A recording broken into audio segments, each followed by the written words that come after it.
Kathy Miller. Good morning, Cayman. Welcome to The Buzz. I'm your host, Kathy Miller. It is Friday Eve. I hope everybody's got a great weekend planned ahead of them. I know it's still the month of Legends, May, and in my opinion, we're closing out May with one of the greatest weekends ever with Out of This World happening. I know this is Radio Cayman. We've had a lot of people saying they're not looking forward to Vibes Cartel, but, you know, bad mind gets the best of them. That's what I gotta say. We gotta take that little fleck of dust out of our own eye before we start judging other people. I, for one, cannot wait for Vibes Cartel. That is going to be an absolutely amazing show. I've seen them a bunch of times in Jamaica Live, so I know this is going to be a very tamed down performance, and that's what Cayman can expect. So the people that are worried, don't worry. Don't worry, because you're going to get a very tame version of Cartel here. But I'm still very grateful that he's coming. Also, Nelly is one of the performers. I've seen him. Whew. He's a great performer live, so I can't wait for that energy to come. And as well, Voice is going to be here. So as well, I've seen our own Oprihe is going to be one of the local artists that is opening up for Out of This World. So I just wanted to plug that show, that event. I will definitely be there. I'm very excited for it. Can't wait. It's going to be a great event. So many people I know are looking forward to that. Okay, now let me get into, I might plug that show at the very end of the Buzz too. We'll see. But we're going to get into what we're talking about this morning in the first segment of the Buzz. And I am welcoming Cayman Drama Society. We are putting a spotlight on what's happening at the Prospect Playhouse, and that is talking about their new upcoming production of The Heights. We're going to be talking about a little bit about what else is going on at Cayman Drama Society, maybe about the acting classes and camps and the exciting programs that they have, but we're going to hear all about The Heights. And I'm very happy to welcome in studio, I have Deja Miles. She's a young actress and a creative as well. I know this much of her. Yes. We also have one of my favorite people that I've ever met in Cayman. Her name is Cynthia Powell. We used to play flag football together for many years. She's also an extraordinary nurse. When I have been in HSA, I have called on her to come help me how she can. And just joining us in studio, we have another guest who I know you. I know her. I'm Carol. Nice to meet you. Nice to meet you too. What's your last name, Carol? Hernandez. Hernandez, okay. And let me know and say hi to everybody. Let me know what you do with Cayman Drama Society. Hi, good morning. Morning.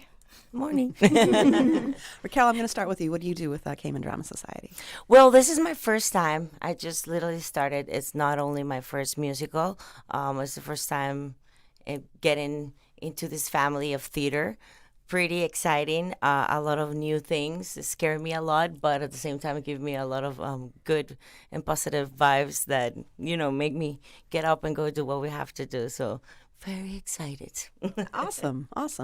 And Cynthia, you. All right. So I am the co-director along with Judith Nichols for In the Heights. I have been involved with Cayman Drama Society since I guess my son was 12 years old. He actually is the one that got us into theater.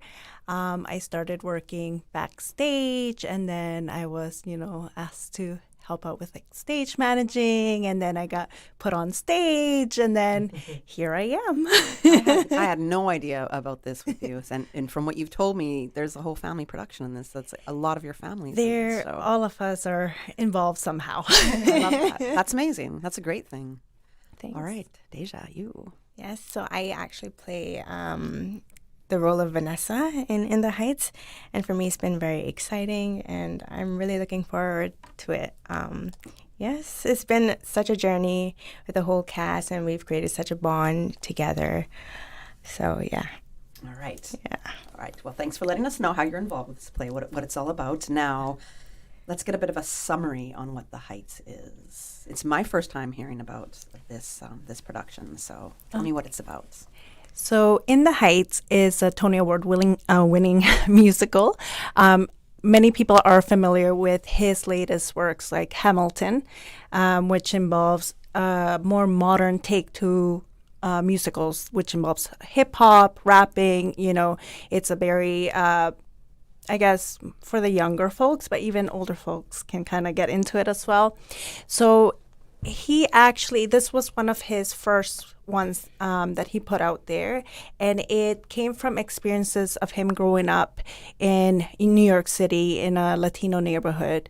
It it's about identity, dreams, finding your place and culture, all in while growing up in Washington Heights, which is in New York City. Yes. Okay, awesome. I love that. And it's something that I've been to New York so many times, so I can absolutely visualize how this play would go, because it has a huge Latin community, first of all, absolutely huge.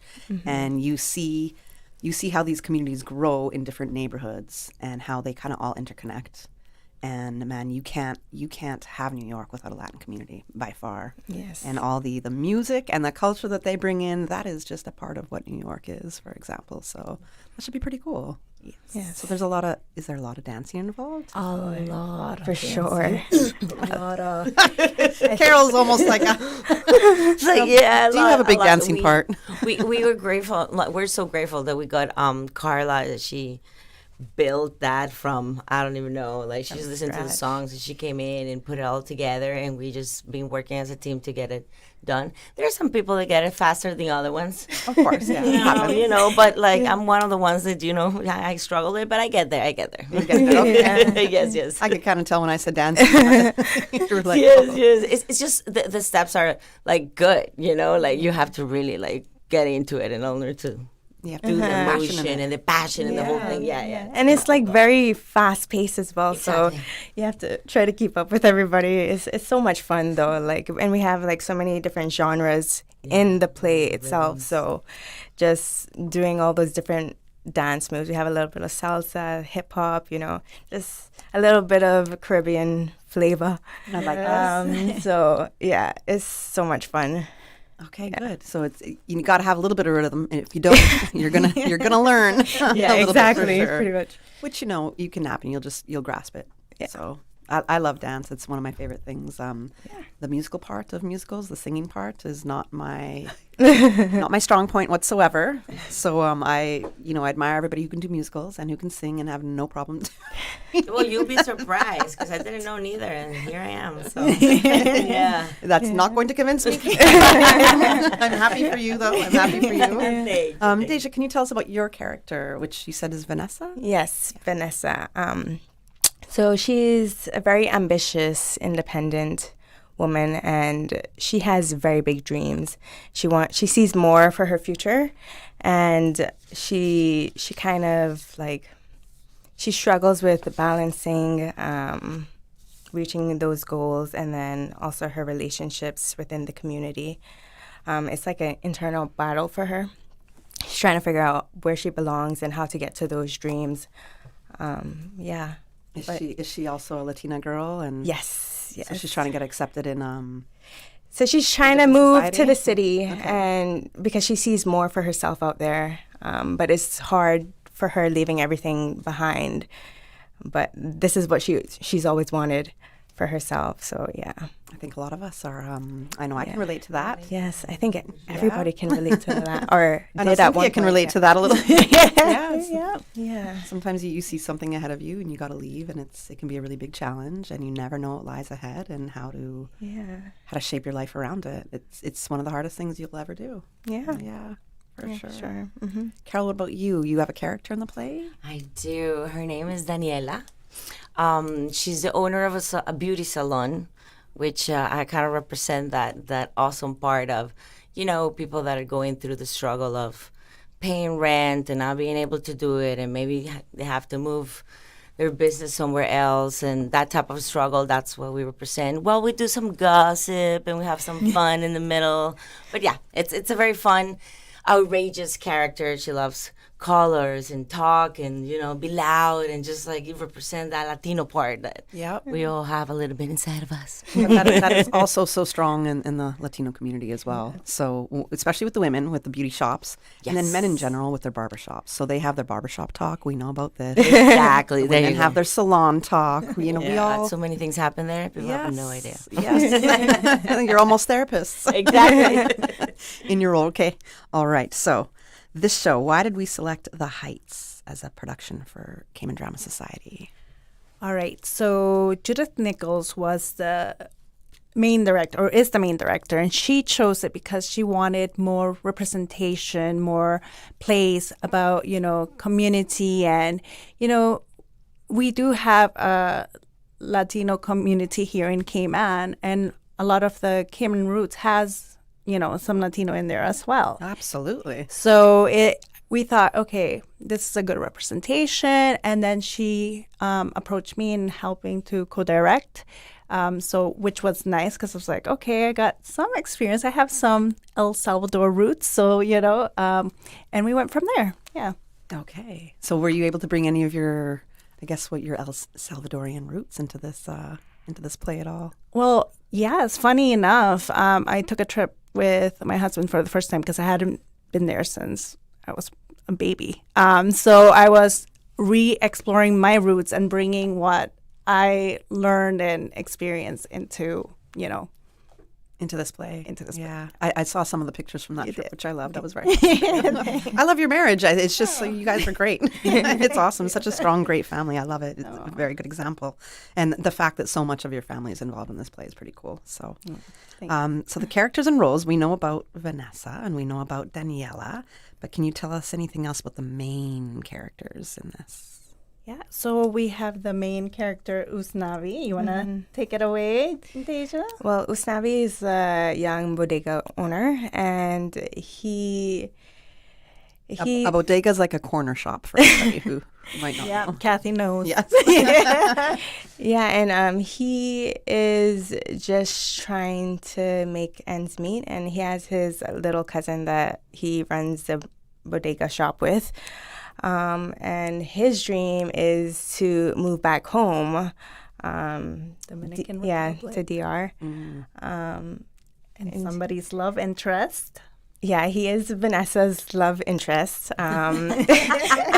Just say it in a nice way. I don't want to spoil too much there, but yeah.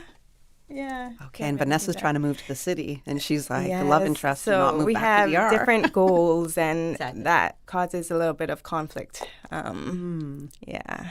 Interesting. Yeah, it makes it really interesting. And New York, I mean, they have Dominican Day Parade, don't they? They have a huge...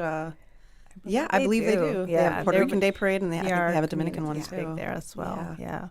We do have other characters as well that, you can find in any community. So we have Abuela Claudia, which is, everybody's grandma in a way, because she, helped raise Usnavi. And everyone, she's always willing to help.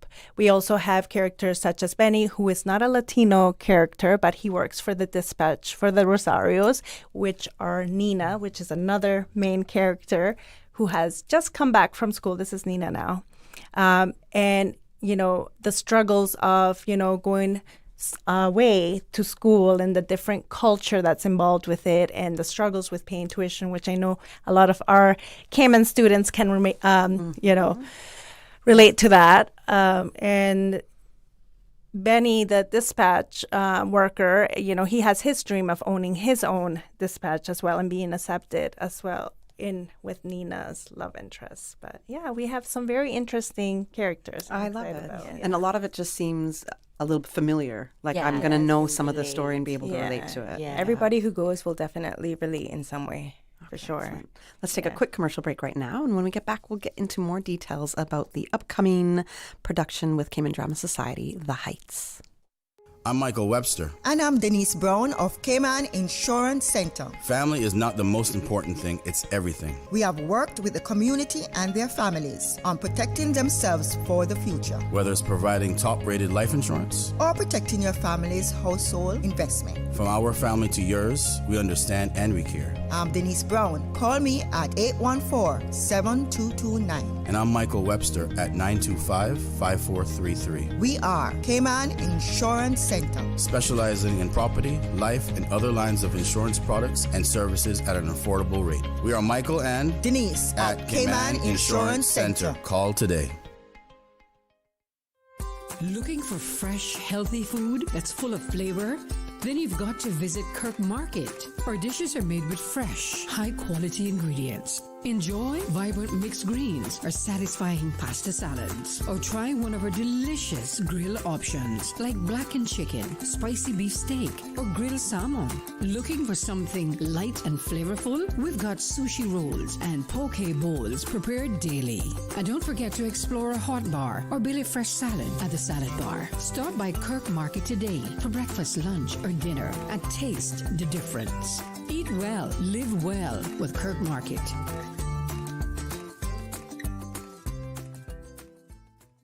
For 50 years, Radio Cayman has been the heartbeat of our islands, bringing you the news, the music, and those moments that matter most and more.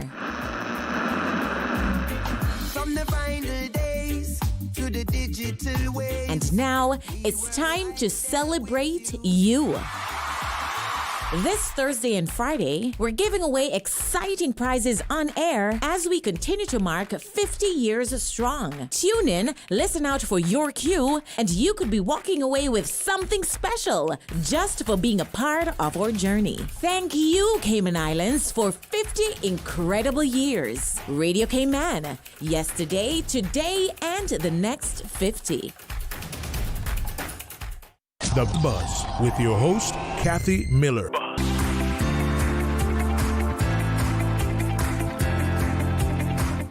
Good morning. Welcome back to The Buzz. I'm your host, Kathy Miller, and we are talking about The Heights, which is an upcoming Cayman Drama Society production. It's a musical play, and I have some of the cast and crew, I'm going to say, in studio with me this morning. We have Deja Miles, and she is playing the character of Vanessa, who's one of the main characters. We have Cynthia Powell, who's co-directing The Heights, and it's a whole family involvement with her and her family in this play, which I love because I think her son was on Talk Today yesterday.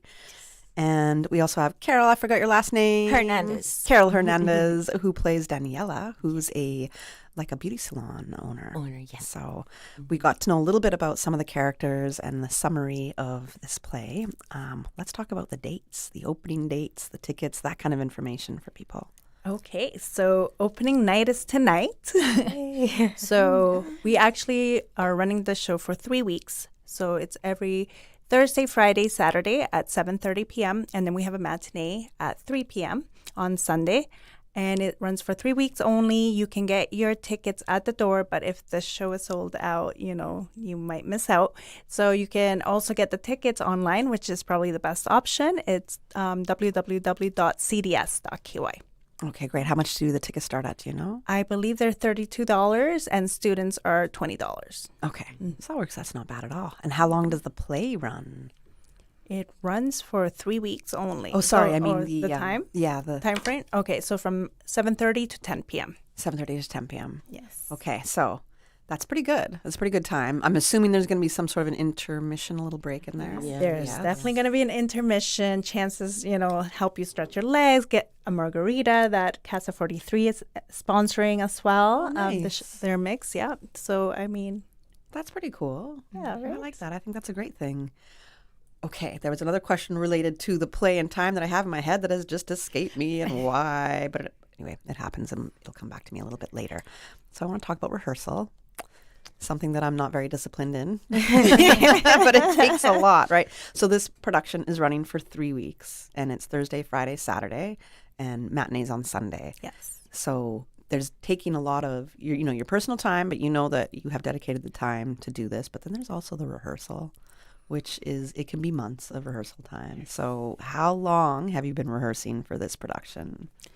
So we got the script in December. Mm-hmm. So whoever started studying in December by themselves, we could say from there. But January? We started in January. Yeah, 3 times per week.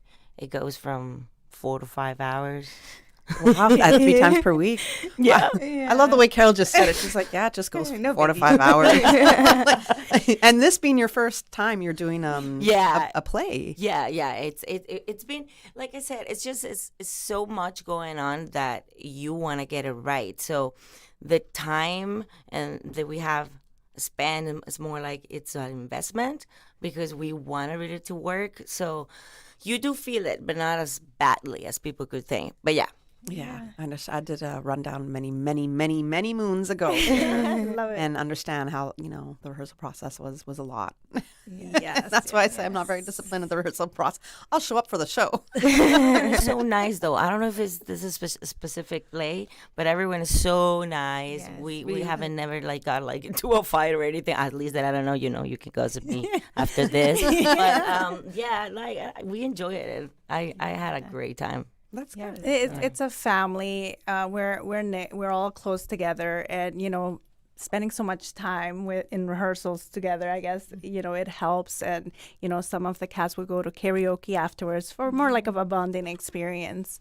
But yes, rehearsals, we started from January and ended up we were going to do 2 days, but we're like, no, this is a lot, let's go to 3. And we even went to 4 days, which was the Saturday was optional for those who wanted to work on the choreo, because Right. dancing element and then the musical element, and doing both at the same time. So It's not easy singing and dancing at the same time, so we needed that extra practice. Yeah, absolutely. There's a fitness element to that alone. Yeah. So I get it. As a co-director, Cynthia, what for you has been, I guess, really important to try to bring out in this play? I think maybe just the elements that is important in every character, little things, the way they say certain words or the expressions that the audience can feel what the struggle this individual is feeling, that they can also feel and kind of apply and relate to what these characters are bringing on stage. And is this the first play that you've been a co-director on, or? Very first play, no previous experience, but Judith has been great. She has directed previously shows such as Juve, yeah. I can never say that word. Beef No Chicken. So she brings that experience and her passion along, which has helped me to learn from her as well and what to expect and do. What do you think has been the biggest learning period for you with this? The biggest learning lesson? Or For favorite? me, I love all aspects. It is definitely different than acting or being a stage manager behind it. There's more little details that you have to kind of be in charge of from beginning to end. So for me, it was a little bit more stressful. But, at the end, when you see the end product, which, we've had the chance to do the dress rehearsal the other day in front of people, and just hearing the comments like, oh, this is great. And, it's like, okay, all this hard work, sweat and tears, it's finally, the sacrifice was worth it, I guess you could say. Awesome. Yeah. What about you, Deja? Is there any favorite moments that you've had during the rehearsal process, or a challenge that you've had that you've been able to overcome? Well, the cast and crew have all been super supportive, and we've had such a great bond with everybody. It's like a family, like Sin said, and this is basically our second home. We're there 4 times a week, so but it's been great. I've loved every moment of it. Really, it can be tiring at times, but it's so worth it. But no particular thing that sticks out to you, like, this is a moment that I'm just going to always She's so good that I don't even can tell you. Like, she learned the with dances, that. the singing. She's great. Oh, thanks, guys. No, she's. I love the dancing. I started dancing when I was very young, and just to get back into it it's so much fun. Yeah, I love dancing forever and ever. That'll never go away. Absolutely. And now, Carol, this has been your very first play, right? So what has been, I guess, your favorite moment, and maybe the biggest challenge that you've had to overcome? So the biggest challenge, definitely, because my native is Spanish. I'm from Costa Rica, so words are backwards in English. So there's been certain words that sometimes my brain just didn't want to collect and keep there. So I will say it backwards. That was the frustrating part, but then eventually I got it. Thank God. And I think my favorite part is realizing how capable I am, because I was not aware that I could just act and dance and sing at the same time, and make it look nice, and make people laugh. That's something that I love. So yeah, I think that's my favorite part. And in a second language as well. And in a second language, which is exactly. absolutely Thank you. amazing. Yeah, No, you have to pick yourself up for that, because I'm like, even English is my first language, and I struggle with it alone. So never mind it being a second one. That's you have to pick yourself up for that, for sure. But yeah, very, very happy. And everyone's been super patient with me too. So, yeah. Oh, good. Excellent. So when the play happens, is there anything that the audience can kind of expect or should look forward to, in any kind of interactive audience elements? Well, definitely. I hope by the end of the play they're out of their seats dancing, but it's the story has a lot of rhythm, energy, some funny parts, some sad parts that could bring you down to tears. Very emotional in some instances, and a lot of excitement at the same time.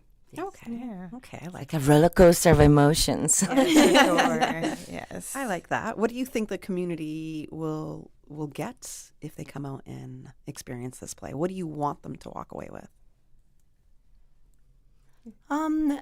Maybe. Well, to be entertained. Yeah, definitely one of them, entertain, yes. but at the same time, take this message of the struggle is real, but we can make it. Yeah. I think as well, those who have not experienced live theater or musicals, I think there's a bit of everything for everyone. So if you've never seen a musical, if theater is new to you, because theater's not that big here in Cayman as opposed to other places.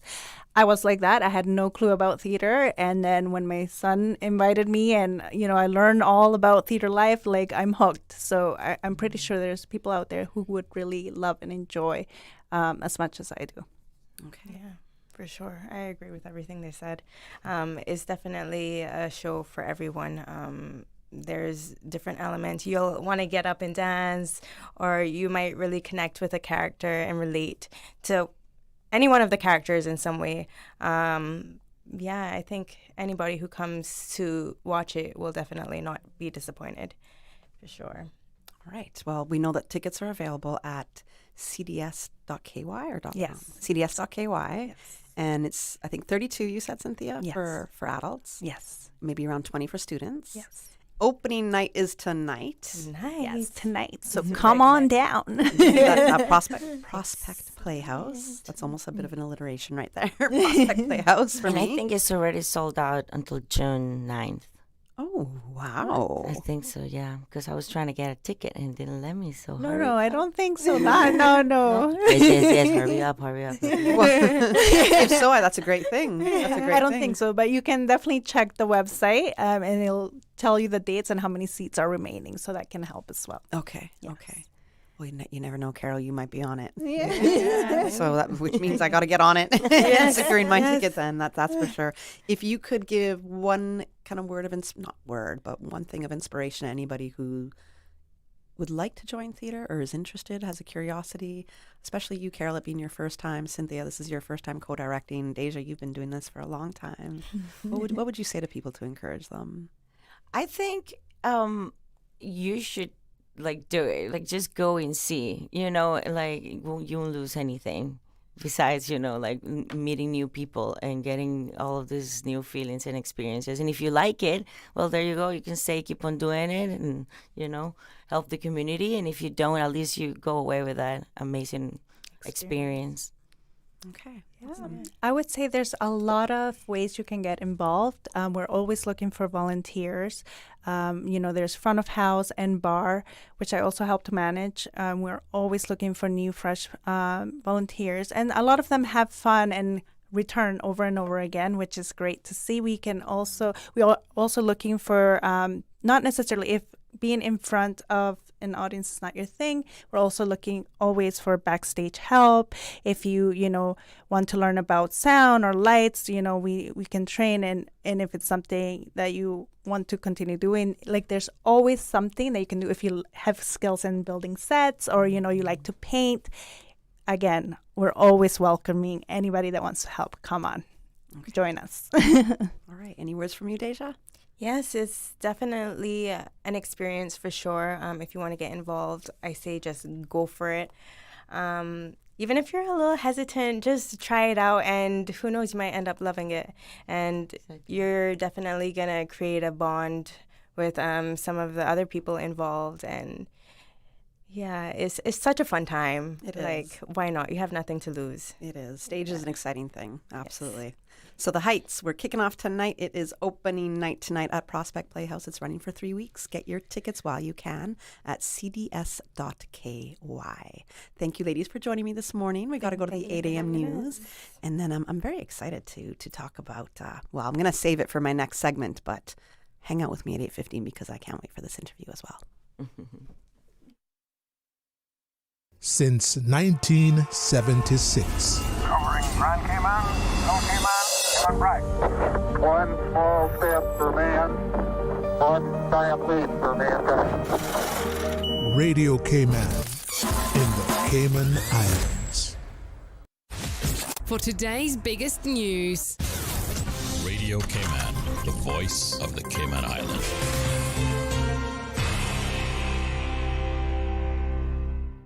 With your latest news, I'm Carsley Fuller. The premiere wraps up 2 days at the Caribbean Financial Action Task Force plenary. The Honorable Andre Ebanks says the trip also featured a, quote, packed schedule focused on diplomacy, collaboration, and unlocking new regional opportunities. The premier met with Trinidad's Attorney General and Minister for Foreign Affairs to, quote, strengthen bilateral ties, sat down with the Trinidad and Tobago Manufacturing Association to discuss expanding trade route possibilities, and attended a, quote, productive dinner organized by the Trinidad Justice Minister and top local business leaders to spark economic synergy. He's now in New York City for a Cayman Finance Roundtable and meetings with major professional services firms. Sunday is World No Tobacco Day, and the National Drug Council is highlighting this year's theme, Unmasking the Appeal, Countering Nicotine and Tobacco Addiction. They're encouraging countries around the world to, counter the marketing tactics that is used, especially when it comes to this new tobacco era that we live in. The tobacco products and the face of drugs have changed. No longer are they pushing the traditional cigarettes. They're now pushing these new devices, the electronic cigarettes, what people refer to as vapes. And they're doing so very aggressively, especially towards the younger population. NDC's Simon Miller tells Radio Cayman companies are targeting teens by featuring flavored products, eye-catching packaging, and social media personalities. He says significant concern is the misleading use of terms like tobacco-free or safer alternative. These devices, they're just a modern day device that delivering the same sort of harmful chemicals. Now, yes, they are less harmful than your traditional cigarette, but they're not harmless. And I think that's where people they get confused. It's actually an aerosol that is filled with a lot of all of the heavy metals, the leads, and a high concentration of nicotine, very high concentration. The 2024 Cayman Islands Student Drug Use Survey showed that 1 in 4 secondary students, that's about 22%, have tried an e-cigarette at least once, with the average age of first use at only 12 and a half years old. E-cigarettes were also identified as the second most commonly used substance among students aged 11 to 18 in the Cayman Islands. And in other news, In Washington Heights. The set is built, the lights are up, and Washington Heights has come to life on the Prospect Playhouse stage as Cayman Drama Society opens In the Heights. Hey, yo, let me tell you something. In the Heights isn't just a musical. It's a whole vibe. We got dancing, rap, romance, drama, comedy, basically everything except free rent in New York. I'm Sonny, and I need you to pull up to the Prospect Playhouse starting May 28th for 3 weeks only with the Cayman Drama Society. Bring your friends, bring your family, and come feel the energía of Washington Heights. Coda right there bringing Sunny to life. The 12 performances continue through June 14th, and you can get your tickets at cds.ky. Now with a check of international news, here's the BBC, which takes us out of the newscast. I'm Carsley Fuller. BBC News with Govinda Gill. The US military has accused Iran of a dangerous violation of the ceasefire after it launched a ballistic missile at Kuwait. Tehran said it had targeted US bases there in retaliation for a US strike on Iran.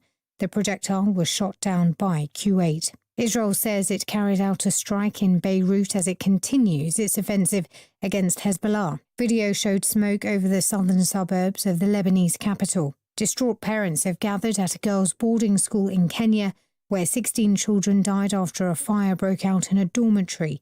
Some demanded answers from government officials. The head of the World Health Organization is traveling to the Democratic Republic of Congo as concern grows over the Ebola outbreak in the east of the country. Dr. Tedros said the DRC had defeated the virus before and would do so again.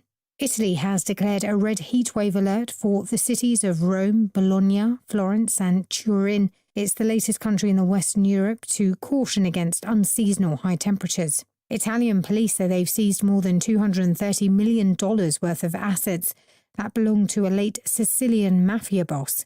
Matteo Messina Denaro was captured in 2023 and died in prison the same year. BBC News.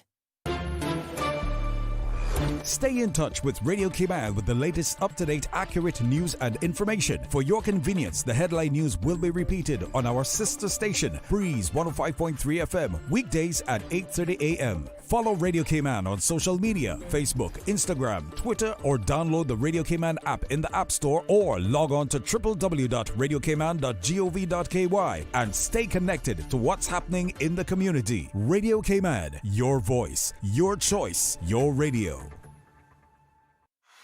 Come to the 19th Annual Tool Fest between May 29th and June 6th at A.L. Thompson's to pay the lowest prices of the year for tools and select building materials. Go to althompson.com to see the 8-page Tool Fest circular loaded with the best select brand deals on Makita, Milwaukee, Bosch, Flex, Steel, and more. On May 29th and 30th, learn what's new in the industry and enjoy demos, gifts, and prizes from more than 50 brand reps. Join us and let us welcome you to Tool Fest at A.L. Thompson's.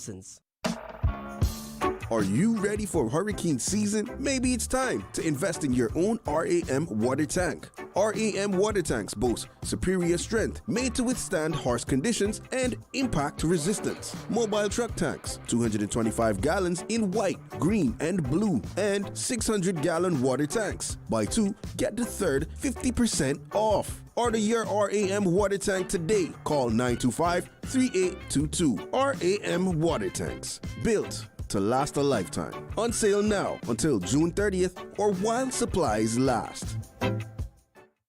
The 8 a.m. weather update brought to you by CG Britcay, where people come first. Pleasant good morning. Let's take a look at the latest weather report. Synopsis indicate isolated showers with possible thunder is expected for the next few days as an upper level support weakens over the northwest Caribbean. The ridge of high pressure currently bringing fresh winds and rough seas is expected to slightly weaken by today, supporting a slight improvement in winds and seas. A small craft advisory is in effect, and satellite imagery show isolated showers mainly to the south of the Cayman area. Now, the forecast for today calling for partly cloudy skies with cloudy spells and a 30% chance of showers and possible thunder, and temperatures will be in the upper 80s with a heat index near 103 degrees Fahrenheit. It's going to be a hot day. Winds will be east to southeast at 15 to 20 knots, and seas moderate to rough with wave heights of 4 to 6 feet, becoming moderate to rough into the evening with wave heights still 4 to 6 feet. A small craft advisory is in effect. Tonight, partly cloudy with cloudy skies and a 30% chance of showers and possible thunder, and temperatures dipping to the mid to upper 70s tonight. Your winds will be east to southeast at 10 to 15 knots, and seas moderate with wave heights of 3 to 5 feet. Low tide will be this afternoon at 10 minutes past 2, and a high tide again tonight at 3 minutes after 9. The sun will set this evening at 6:57 and will rise tomorrow morning at 5:48. And the outlook is calling for continued chance of isolated showers and possible thunder for the next few days, and seas are expected to further decrease by Saturday morning. And that's the very latest on your weather report. I was undercover and had just recovered the stolen artwork, but... Aunt Angie, what does this have to do with managing my insurance? Well, long story long. I found the art thief in France, but ended up becoming somewhat of a local celebrity. So I had to stick around for a while. But I was able to handle all my insurance needs with CG's online portal. The online portal. Safe, convenient, simple. CG Britcay. Good like that. The 8 a.m. weather update brought to you by CG Britcade, where people come first. Radio Cayman, maintaining the innovation. Got something on your mind that you want to share? You can send a text, send a voice note, or even request a song. Go on, give it a try. Message us at 925-3261 on WhatsApp today. And get active with Radio Cayman. Also follow us on Facebook and Instagram, #Radio Cayman. Radio Cayman, maintaining the innovation. The traffic report is brought to you by Subway. Enjoy a delicious start to your day with breakfast from Subway. Good morning again. This time we take a quick look at the roads, see what's happening, see what's slowing, what's flowing. Further up on Shamrock Road and Rex Crichton Boulevard, traffic is flowing at a moderate pace. Further down, a little different story as you approach the Linford Pearson Highway, moving at a steady but flowing pace. And coming off of Bobby Thompson Way, steady traffic, and continuing on to Huldah Avenue. And off the Linford Pearson Highway on Agnes Way, traffic is moving at a steady pace. As we turn our attention to the West Bay area, West Bay Road in front of the Ritz, traffic moderate in both directions. And from the West Bay four-way stop, no issues there as traffic is light to moderate. Turning our attention back to Georgetown on Owen Roberts Drive, should be a smooth ride into the airport as traffic is light to moderate. And that's what's happening on your roads. Oh, just before we go, let's take a look at North Sound Road because the camera just came up. North Sound Road is steady but flowing. Industrial Park area moving at a moderate pace. Join us again at about 10 minutes past 12. We'll give another look at traffic. Start your year off right with Subway's Fresh Fit menu. 4 protein-packed subs with 20 grams or more protein, under 500 calories, and loaded with full servings of crisp veggies on hearty multi-grain bread. Try the grilled chicken and avocado, the ham and turkey stacker, the seasoned steak and avocado, or the turkey and ranch delight. Big flavor, plenty of protein, and fresh veggies in every bite. Fuel your day the Fresh Fit way. Only at Subway. Subway. Eat fresh. The traffic report is brought to you by Subway. Enjoy a delicious start to your day with breakfast from Subway. The 25th Annual Talent Exposition of the Arts, Hope, is here. Presented by the new Self-Help Foundation, Sunday, June 28th at the Hawkville Theatre. Proudly sponsored by Cayman Electrical Supply, Alba Elevators, Alba Services, Elite Marble and Granite, Browns Esso, Mike's Esso, Delworth's Esso, Ministry of Caymanian Employment and Immigration, Ministry of Education and Training, AA Rubis, and Dr. Steve Tomlinson. Tickets are available from the #1 shoe shop and Winner Circle Sports. Prepaid tickets $15 CI or $20 CI at the gate. Talent, Exposition of the Arts, Poetry, Dance, Musical Theater, and Creative Teachings. Hosted by Anika Jefferson and Lloyd Barker. Part proceeds from this event to benefit the Pines Retirement Home. The Passport and Corporate Services Office is urging all residents to verify the validity of their travel documents and take steps to protect them ahead of the hurricane season, which starts the 1st of June. Residents are advised to check passport expiry date, verify entry requirements for their destination, apply for or renew passports and visas early, and make copies of passports and key documents and store them in waterproof containers. For more information, call 345-649-7678 or email passportandcorporate@gov.ky. We give you honor and praise, adoration and glory. Radio Cayman.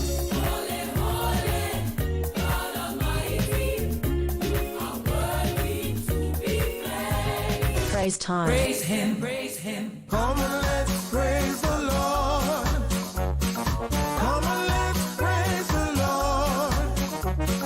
Praise him in the morning and in the evening. Oh, let's praise the Lord. Praise time in the morning. Praise him, praise him. Weekdays 6 to 6:30 a.m. Radio Cayman, waking you up. Rock my soul in the blues of my favorite land. Rock my soul in the blues of my favorite land. Praise time. I know he cares. He'll always be there. Oh, yeah. Praise him, praise him, praise him. Praise time. Set your clock for 6 a.m. or you will miss it. The Buzz with your host, Kathy Miller.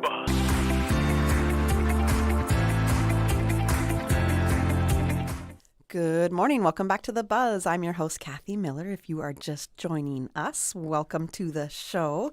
In this segment of the show, I am happy to welcome IRead for Life. And we have from IRead for Life, we have Miss Vinnette Glidden. She is a speech language pathologist who has provided speech therapy for children in schools and privately.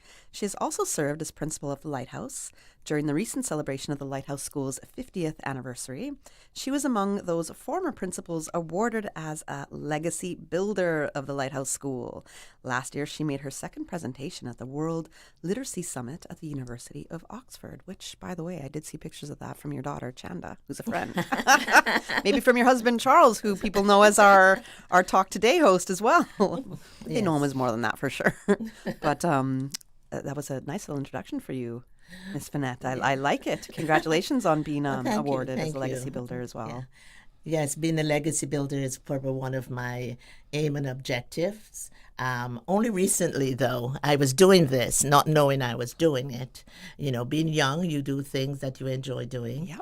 And as I got older, you know, Caymanians, the younger generation kept saying, oh, you have to be a legacy builder. You are a legacy builder. You're doing this and you're doing that. And I go, yeah, I want to leave IRead for Life with something for the future, not just for Cayman, for the world. Yes, I'm going to ask you more about that. But I do have another guest to introduce as well.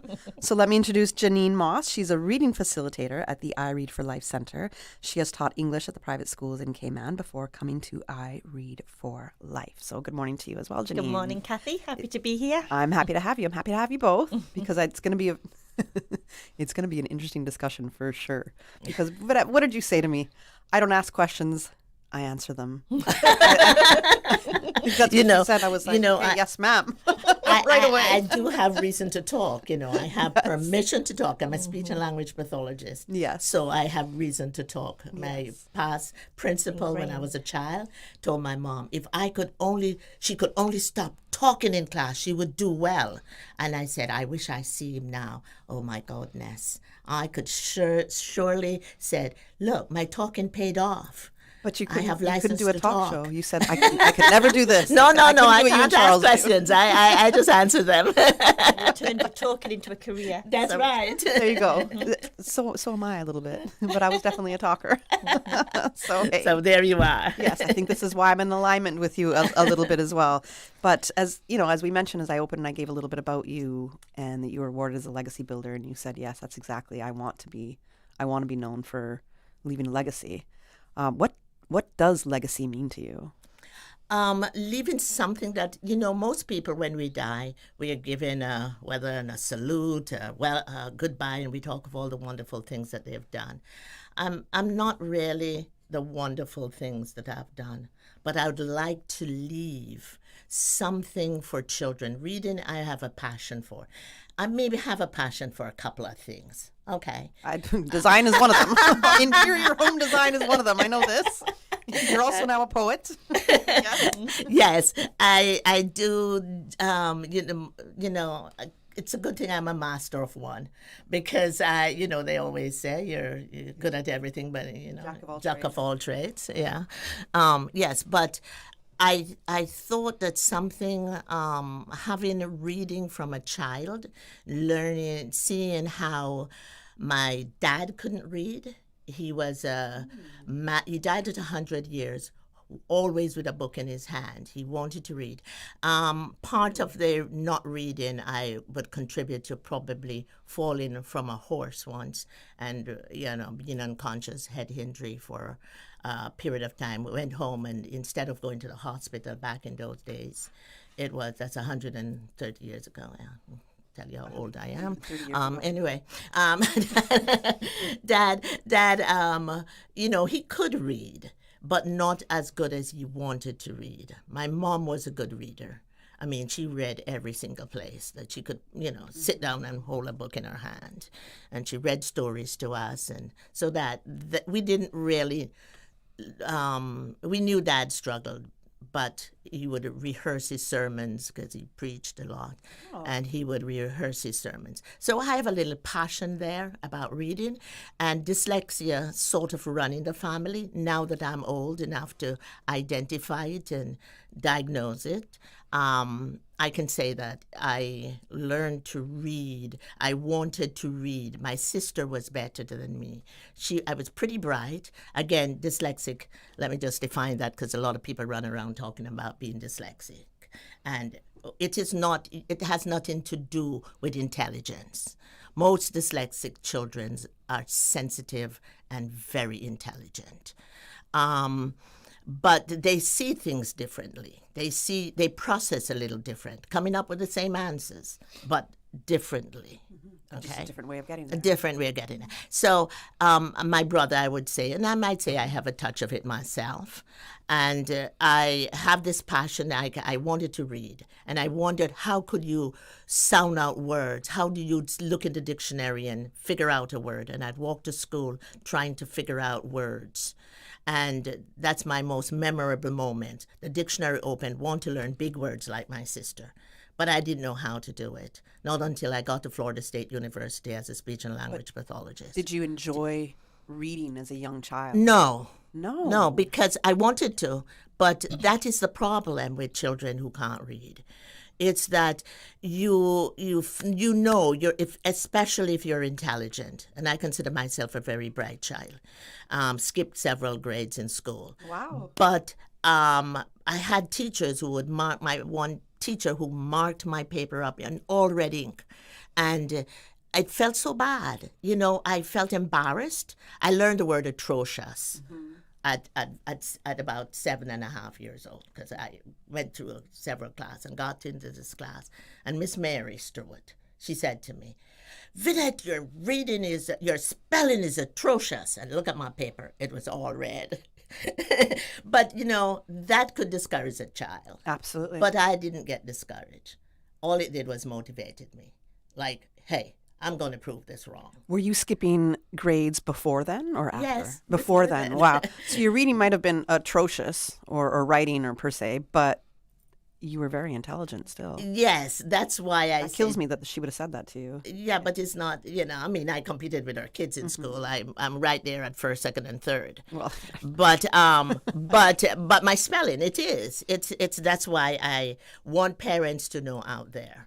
And talking about legacy building, that is what I want to do. I want to be a person that is in the system that change, that close the gap in reading and non-readers and making better readers. I think that's a beautiful thing to want to do. I'm very much a reader. Ever since first grade, for sure. I would read books way ahead of my years. And when there was times you'd have to go in the library, for example, and ask for certain books because they couldn't be out in the regular area. They were behind the counter. I would always be that child asking for these books. I don't know if you know The Clockwork Orange, the book that was written by Stanley Kubrick. I was the same, huge reader as well. I read that. I was in 7th grade when I asked to read that. That's an insane book to read as a young child. Well, listen, I dread reading Shakespeare at 8 o'clock in the morning. Yeah, well, most of us do, because who speaks like that? This brings back memories, not really good memories. Going to school early in the morning, sitting down in a class, you know, at 12 years old. Thou hast not to do that. Yeah, so early to read Shakespeare. Yes. But the truth and fact is that, you know, reading today, I read books. And you write them. And I write them. This is what I tell children. I said, don't be discouraged about you can't read. You're going to love reading. Yes. And that's why I Read for Life. I developed this for children who are good readers and want to read more, and for children who can't read at all and feel discouraged. I love to see the smile on their faces when they decide that they're going to read, and they become good readers and they want to read. It's amazing. The books that you've done are really good. They're a good size print, so you know children find them easy, and lots of lovely pictures and things to engage with and colour and take part in. So I want to touch on you, on your love for reading, because you said from an early age for you as well. I was always reading. Yeah, I was always seen with a book in my hand, and I loved to read. Yeah, and I would be a few grades ahead in reading, and just it's something I've always loved. I ended up doing English at A-level and degree, and then going on to teach. And it's something I really enjoy, a passion. Yes, absolutely love it. So it's my thing, that's for sure. Just getting older, you realize your eyes, something happens to your eyes and you can't read things as well anymore. That's what I'm realizing with books. Have you ever noticed something, the font size that they're putting out? It's as in we get older, 30. we're supposed to read these tiny little prints. Tiny. I mean, at work, I give a command. If you're writing something for me, put it in a print I can read. And you know something, that turns children off. The small print?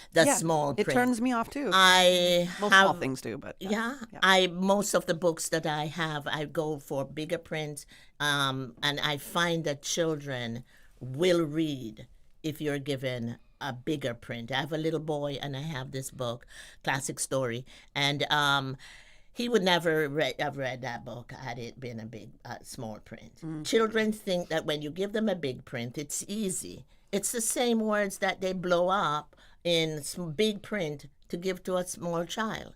So it goes back to our program. Okay. Now let's get into how you came up with your method here. So what inspired IRead for Life? The whole mission behind your company.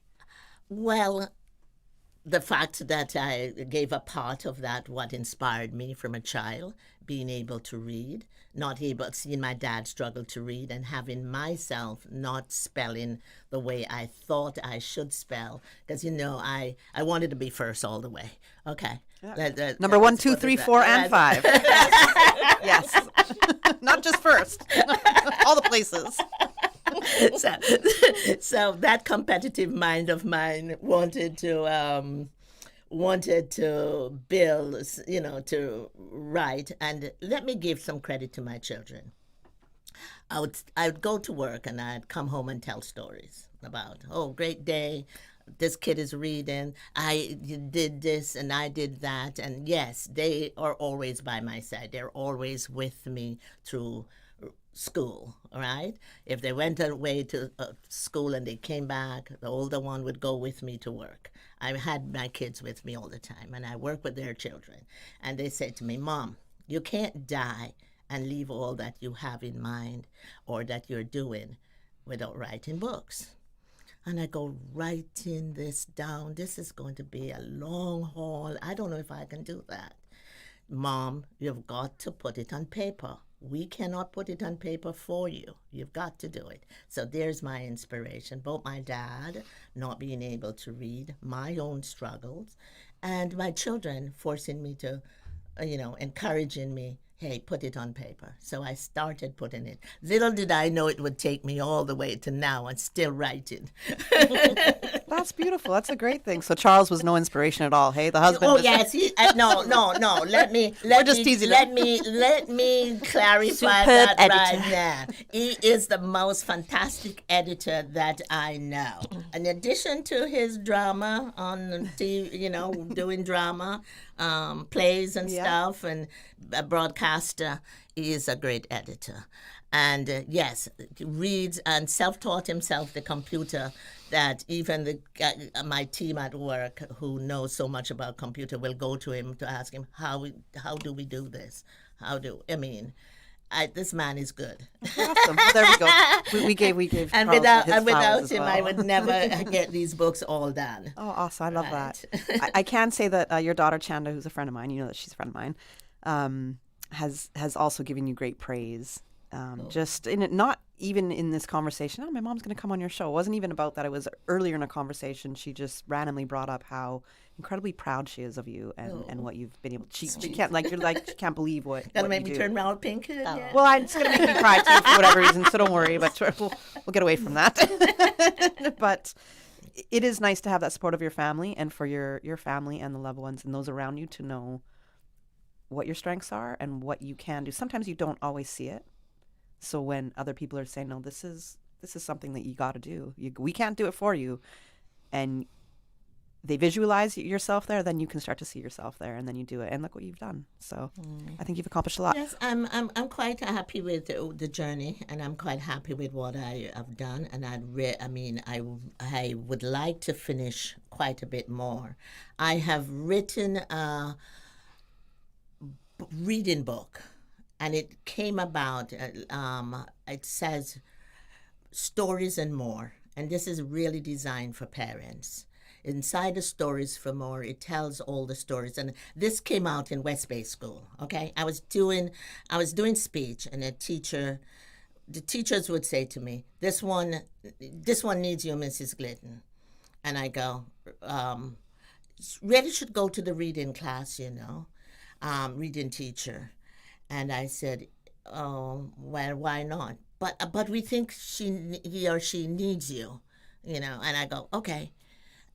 Easy to prove, because language is the key to everything. You have to have language in order to speak, read, and write. Language is coded, and we need it to be able to read, write, and be a part of our community. I 100% agree. We got to take a quick commercial break, but we're going to get into that, why literacy is important.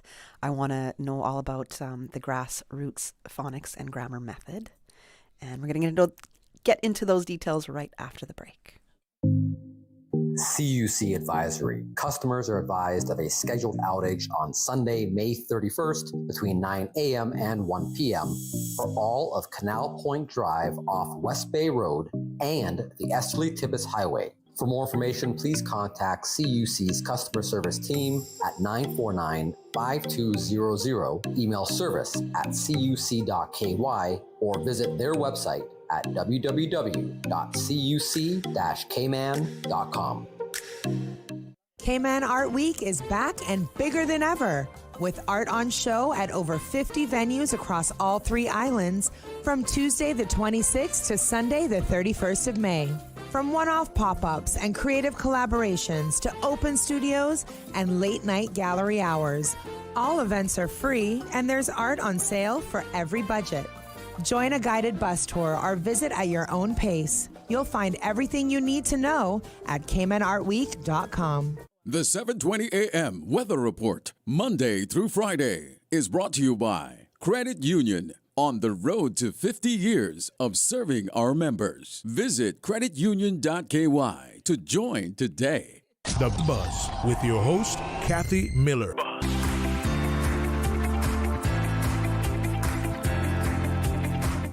Good morning. Welcome back to The Buzz. I'm your host, Kathy Miller. And in this segment of the show, I am talking with IRead for Life Center. And we have Vinnette Glidden, who's the founder and developer, and Janine Moss, who's a reading facilitator at IRead for Life.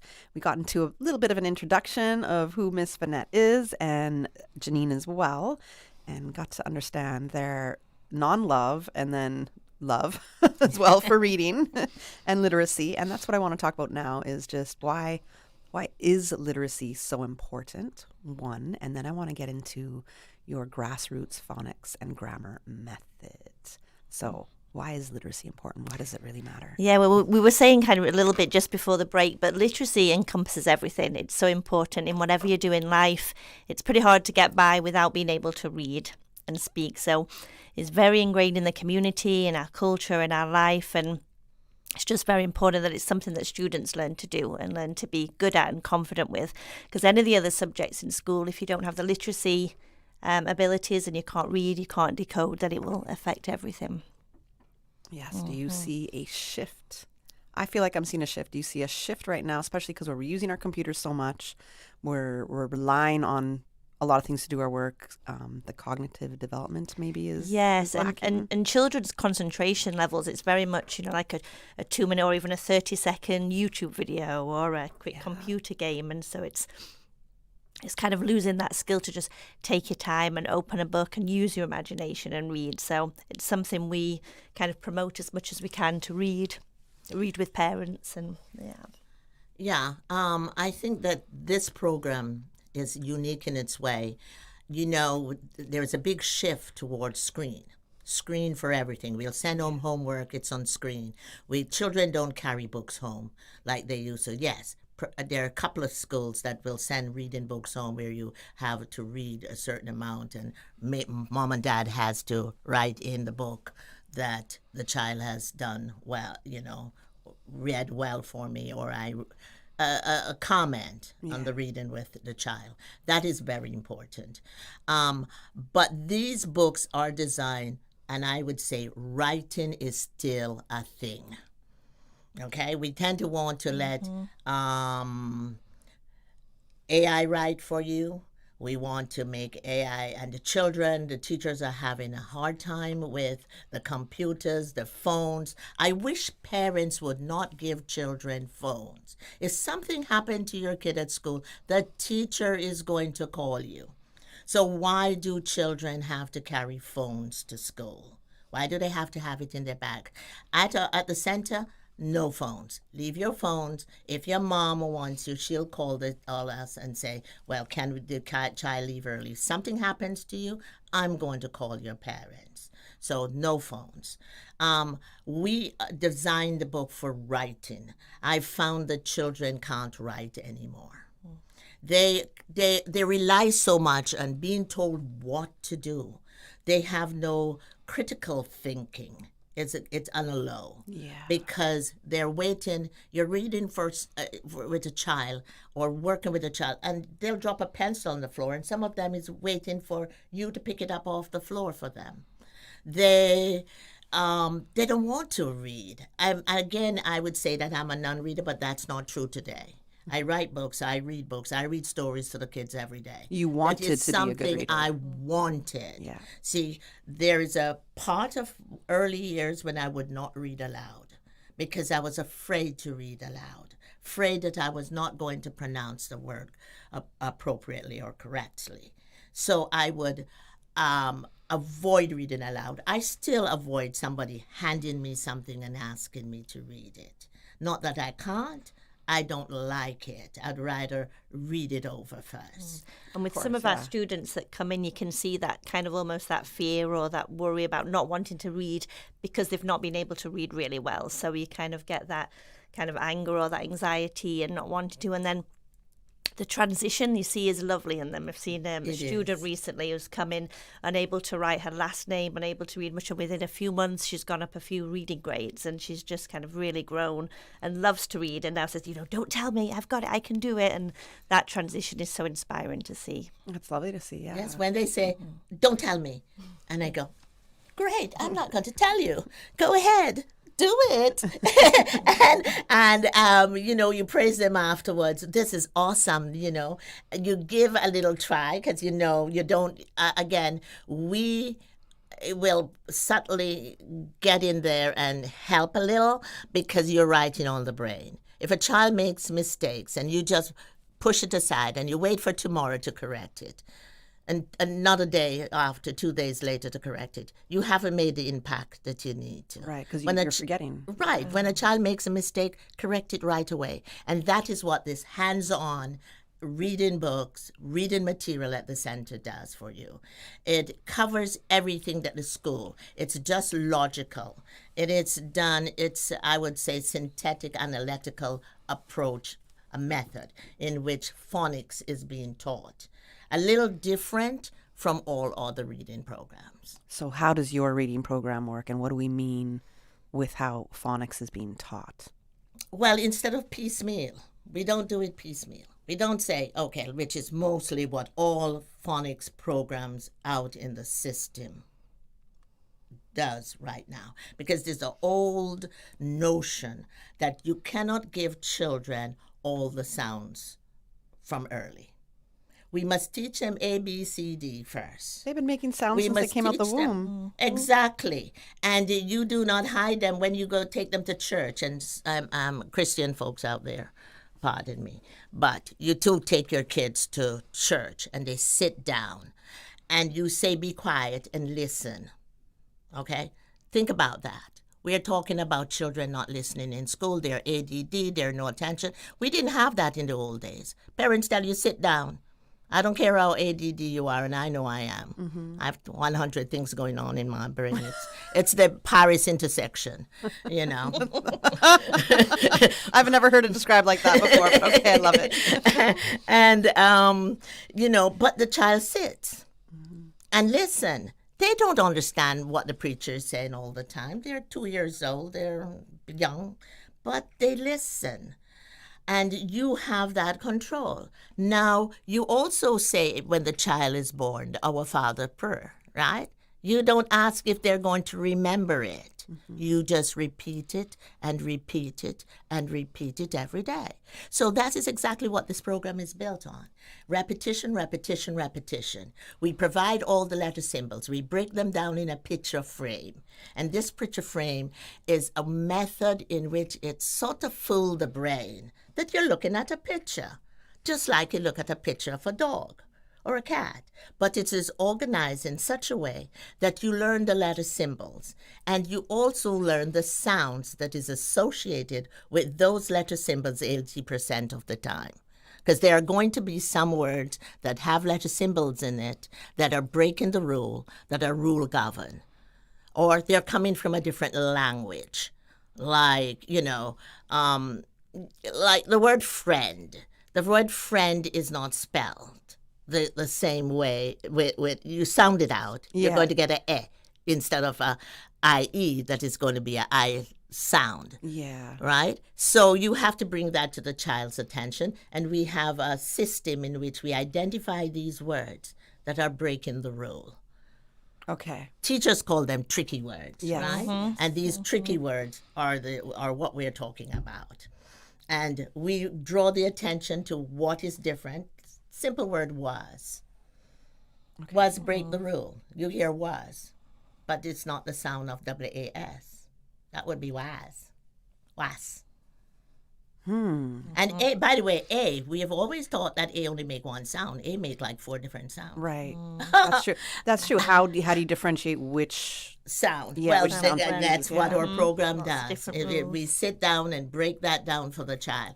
So is letter Y. Always been, that one gets me. It's been getting me for the last 13 years really hard. Or the silent Teachers letters. coming, like Y says yo, and I can't understand why Y says yo, and why yo is even, why Y is even a consonant. Because Y is not a consonant. Y is a vowel. AEIYOU, right? Is that what they taught us? They always say A-E-I-O-U and sometimes Y, I was taught. A-E-I-O-U and sometimes Y. I don't even know what it is anymore. Y is not sometimes a vowel. Why do I have YOU? Is IOU, AEIIOU, sometimes Y. Yeah. But why is it sometimes? Who's deciding? Why is a vowel all the time? Yes. And the one time that it is not a clear vowel, it's a semi-vowel. It's a semi-vowel. It's not a consonant at all. What's a semi-vowel? Well, I did well in school, everybody. I just want you to know that. Well, it's produced at the back of your throat. Okay. And it's listen to it. Like like when like E is the vowel. E is the low. If you know me, like my friends will be like, "That's my favorite Jamaican thing ever." When they say Which one? E. No, that's a different one. That's totally different altogether. That's E. I had to throw that out. But this one is ye. Yeah, yellow. Ye. So you're going to get a where it's like a slight, not clear E sound. It's a ye. Gotcha. Yellow. Ye. And if you say ya, and you expect a child to do phonetics and do yellow, you're going to do yo L-O. Yes. Yo S. How is a child going to, especially if a child has trouble decoding and hearing the sounds and producing them? That is going to be difficult for the child to close in on what the word is. So we need to give clear sounds. That's why this program is heavily based in speech and language, because they go hand in hand.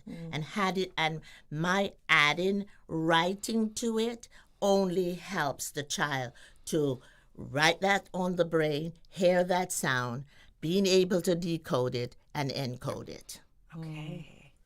Is this the method that you kind of learned when you were trying to improve your reading and your writing? Was this or develop for myself? Yes. And decided to impart You developed to the this for child. yourself? Yes. Yeah, wow. And I feel like you need to copyright your brain somehow. We got to take a break right now, but when we come back, let's talk about the programs that you do offer at IRead for Life Center and the nonprofit associated.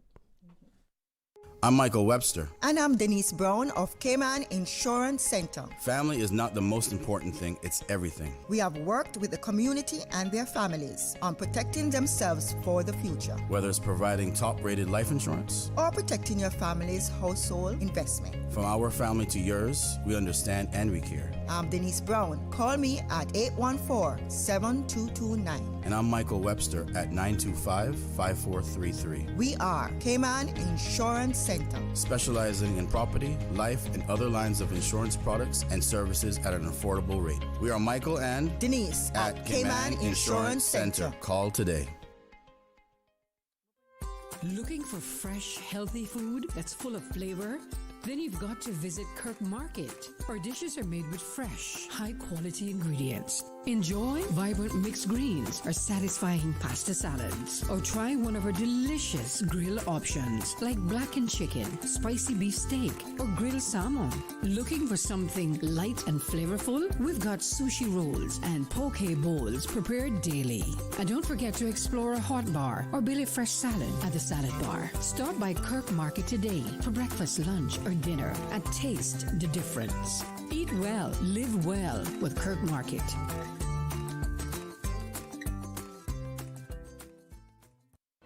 Happy anniversary, Radio Cayman.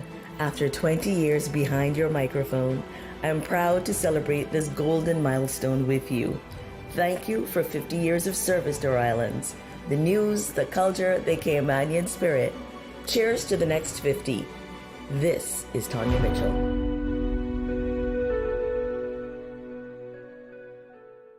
The Buzz with your host, Kathy Miller.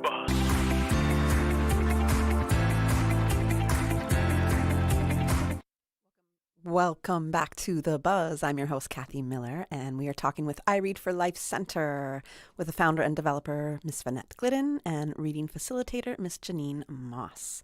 Now, we just learned about the grassroots phonics and grammar method, which is something that Vinnette had developed for herself in her attempts to improve her reading and her writing as a younger person. And she's been able to bring this method and to create this company, IRead for Life Center, to help other people who might be struggling with reading and writing, and also people who might be very well developed in their reading skills to help them even get better. So I think you have such an interesting story, and we could talk forever and ever and ever, but we're limited in time, so I'm cognizant in the fact that we do need to mention some of the programs that you offer at IRead for Life Center. Mm-hmm. So before I'm going to throw that to Ms. Moss. Okay. And I'm going to tell you, we make a non-reader a reader, a good reader, and a good reader a better reader. That is one of our mottos. I love it. Mm-hmm. Okay. Yep, and so we're all about reading, writing, spelling. We also offer math as well. So for those students, and we often find they go hand in hand. If they're having trouble decoding words and with reading comprehension, they usually need some help in math too, whether it's with word problems or even just with decoding the symbols and how to work. So we do offer math as well. But yeah, lots of reading practice, lots of spelling, lots of grammar. And so learning about the different parts of speech, the 9 different parts of speech and how that applies. And yeah, so. I had no idea there was even 9 different parts of speech. Yes. Yes. Yeah, and also because our mission is to close the literacy gap in the Cayman Islands, we do offer an MPO. We want assistance for those children that may need help but are not financially able to afford it. So we currently provide scholarships for children who desperately need assistance, and that's our NPO that we've been able already to offer to students. Yeah, so that's. I must say this is a very young organization that's been formed, and we don't have any money in it. So let me just go out and say, folks, if you've got $1 or $2 that you want to help a kid, you can put that in. We can call. Can you just tell me where what number where we call for it? Yes, I can. You can go online if you want to at ireadforlife.ky to find information. And then we've also got 925-1497. And we very much welcome any company or any people that want to invest in children, because I think it's an amazing investment, being able to invest in children, being able to read and set them up for the future. And I want to give credit to the government. In the past, we have gotten funding from the government that went really far to help children, and they benefited from it greatly. So in order to help these children, the NPO will take your funds, and we have to prove to them that the child needs this help, and they will kindly give it to us to help. So, folks, if you can put some money in the I Read for Life Cayman, that is what it is. The I Read for Life Cayman. That's the NPO. That's the NPO, right. Because when you don't have literacy, when you don't have a good foundation in reading and writing, what do you believe that could lead for your future? Or does it limit your future? Let me give a figure out. If you fail grade 4, so our emphasis is really on early, before kindergarten to grade 4. Now, we work with children beyond that, but parents, if you see your child failing in kindergarten, don't wait. If you see year 1, year 2, get help, because most of the children who fail, and it's a large number. A matter of fact, I was amazed, and I wrote it down somewhere, like 390 million kids are in our world today unable to read by age 10. And research shows grade 4 reading is a key milestone. Kids who can't read proficiently by the end of grade 3 and 4 really catch up. The U.S. Department of Education cited that 74% of kids who read poorly remain poor reader in high school. So if the pressure is on our teachers, our parents, to make sure that our children are reading by grade 4. Now, I've heard some crazy stories, and I've known of somebody who made it through high school. They actually couldn't read. And I'm sitting there like, how does you it make happen? it? The coping strategies. Mm-hmm. So are you fooled at all by that? Are parents fooled? Are teachers fooled? Or do they actually kind of know, no, our child can't read here, but we're kind of ignoring it? Maybe I'm still baffled. It's many things. Let's look. It's a cycle. If a child can't read, they get through high school, they can't read, the demand in our society is not back in the days where you go fish and sell a couple of fish, because you don't even want to buy fish from the fish vendors anymore. So you go to the market and buy it and Foster's and Hurley's. Now, here are kids. You're a parent who couldn't read. How are you going to get a job in your community? How are you going to be that person? You might have some intelligence, of course, because you can't read. Don't mean you're going to end up in jail. But you're likely to end up in jail because now you look at the big homes, you look at the mansions, and you look at this person has and that one, and I don't have, and I can't get a job, and I'm trying, and you can't. And it starts from early, where you start to get angry. You start to get cause trouble, and your whole life cycle has changed, and it begins changing. You get bullied because you can't read, and you're trying to show yourself, so you get a different persona, or you become a bully, and you become a bully, and so that cycle. You have children. What are you passing on to your children? Right. And so the cycle continues. And if we don't change it, and it's not going to change overnight. So when we put all the effort, which I know that our government is trying, they're trying to help the children before. But they also need, I would like to make a contribution. I think you definitely are making a contribution. Yeah, but I would like to make a bigger contribution. I would like to be a part of the system out there to see that the children be at kindergarten. I have written books to grade 4 and beyond. But I am concentrating heavily on children to grade 4 because, and I want to be at the base because that's where you're going to make a difference. You can't wait to grade 4 to make a difference. You're going to have to help those children. Don't get me wrong.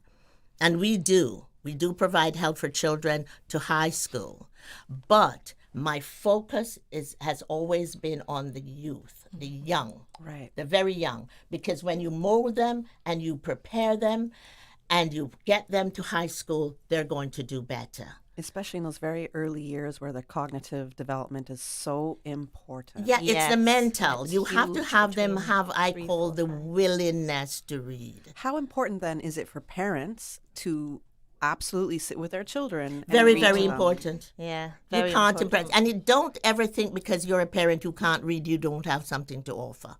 You have stories to tell your kid, building sequential order of things. So if you talk to your kids and you tell them things and you have them tell you back, you have sequential ordering. You don't need to read to do sequential ordering. You don't have to need to read to tell them a story so they tell it back to you for understanding. And just proper little things, kitchen, you cooking, mathematics, put the fork on the table, one fork for mom, one fork from very early, one for everybody. How many forks you have on the table? Just simple math. And the bigger vocabulary they can soak in as early as possible, just listening to mum, listening to dad talk and, learning those words. Figures of improving speech. the vocabulary. Yes. Figures of speech. Our language is loaded with figures of speech. Oh, absolutely. So if you start to tell your children, just talk to them, when they get to high school, they can identify what is figure of speech. Right. Because they know them. We only have a couple minutes left. So if you have a success story to share with us, I would love for that. And I know, Miss Vinnette, you want to leave us with something poem. you wrote. Yes. Yes. I'll read I won't read it all because I know we've only got a few minutes, but we had a great parent testimony. She just learned about IRead for Life. Her daughter was below in a mainstream school. She came and we did an assessment with the daughter, discussed her results, and within 6 months this is the parent speaking, I saw changes in her reading assessments at school and her confidence. Within a year she had advanced from her benchmark level, and within a year and a half she no longer required to be removed from class for reading assistance. Currently, my daughter's now performing at the expected level according to government standards, and IRead for Life has significantly alleviated my concerns regarding her education. So she's gained confidence in both her reading and writing skills.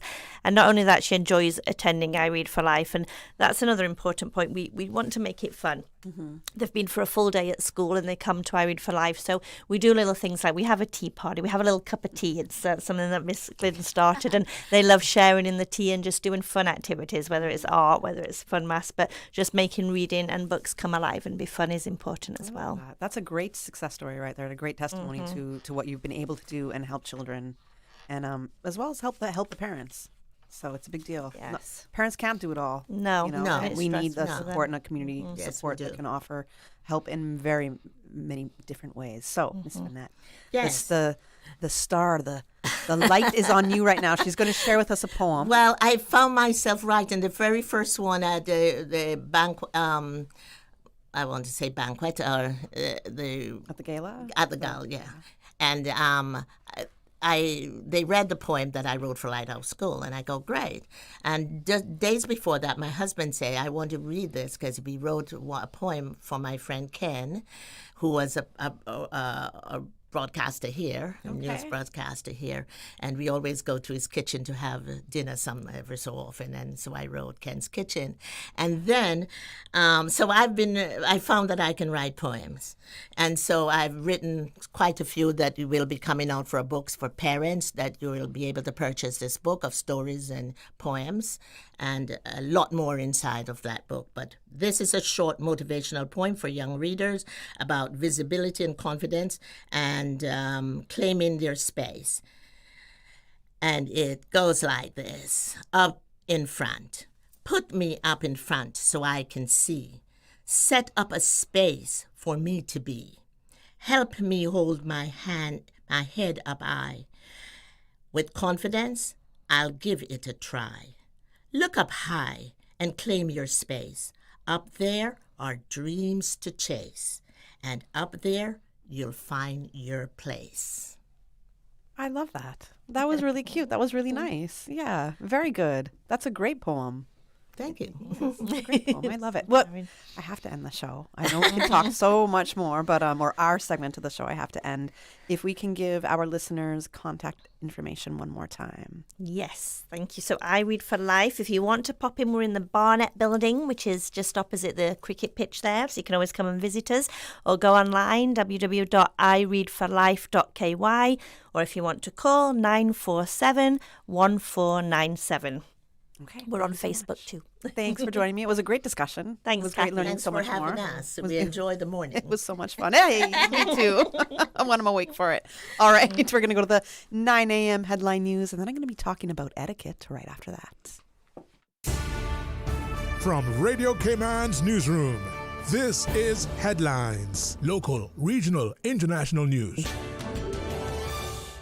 The headline news is brought to you by Kirk Market and Health Services Authority. This week, Cayman is hosting a conference that brings together House speakers from across the overseas territories to, quote, reflect on the roles of legislatures and how they continue to evolve. The Deputy Speaker of the House of Commons is in attendance, along with colleagues from the UK's Speaker's Office team, Commonwealth Parliamentary Association, and UK House of Commons. In international news, Iran's Islamic Revolutionary Guard Corps says it has targeted an American airbase in the region after fresh U.S. strikes on southern Iran overnight. The IRGC did not say where the base was, but Kuwait, which hosts a U.S. base, said it had intercepted, quote, hostile missile and drone threats. The U.S. military said Iran had launched a ballistic missile towards Kuwait that was successfully intercepted by Kuwaiti forces, without specifying whether it was aimed at a military base. The Iranian missile launch came after the U.S. shot down Iranian drones over the Strait of Hormuz and struck a military site in a strategic port city in southern Iran. And the Israeli military says waves of strikes have hit southern Lebanon targeting Hezbollah infrastructure. Social media videos from one of Lebanon's biggest cities shows dust-covered crowds of people gathered around collapsed buildings. Hours later, the Israel Defense Forces said it had carried out a, quote, targeted strike in the capital, Beirut. On Wednesday, the IDF urged residents to move north of the city, saying it would, quote, act with extreme force. Both Israel and Hezbollah, the powerful Shia group supported by Iran, have accused each other of repeated violations of a ceasefire, which came into force on April 17th. Those are your headlines. I'm Karsley Fuller. Radio Cayman. More news available at www.radiocayman.gov.ky. Check out our social media pages: Facebook, YouTube, X, formerly Twitter, Radio Cayman Headline News.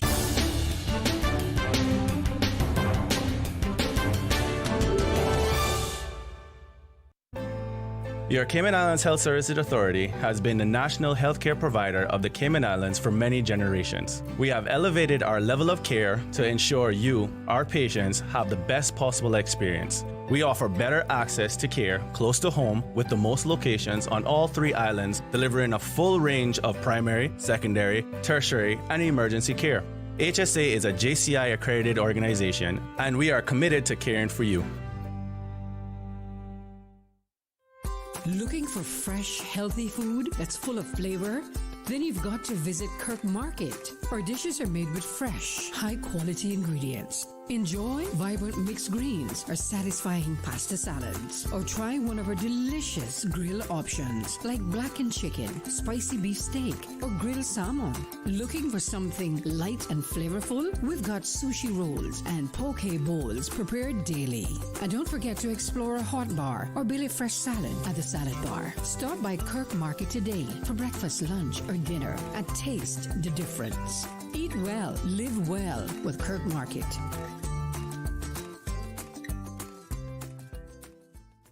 The Buzz with your host, Kathy Miller.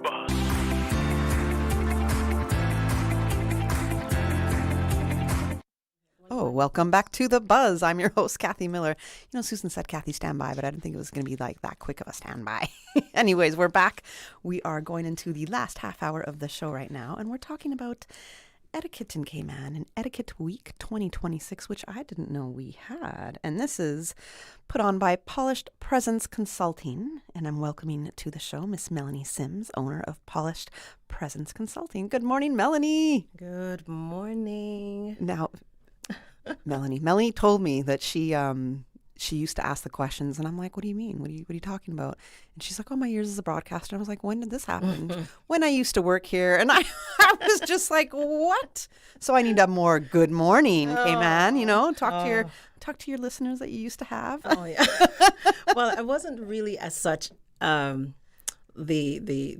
interviewer here at Radio Cayman, but I got my humble beginnings right here at Radio Cayman, when Miss Aloxi gave me my opportunity. And this was back in 1988, I believe it was. Okay. Before I graduated from high school. Yes. And then once I graduated from high school, it was here. Oh, awesome. 1990. And then I went off to university, got my degree in mass comm. Okay. Came back home, and I actually veered into public relations. So I ended up at Department of Tourism doing public relations there. Okay. Went back to school, got my master's in tourism, came back home.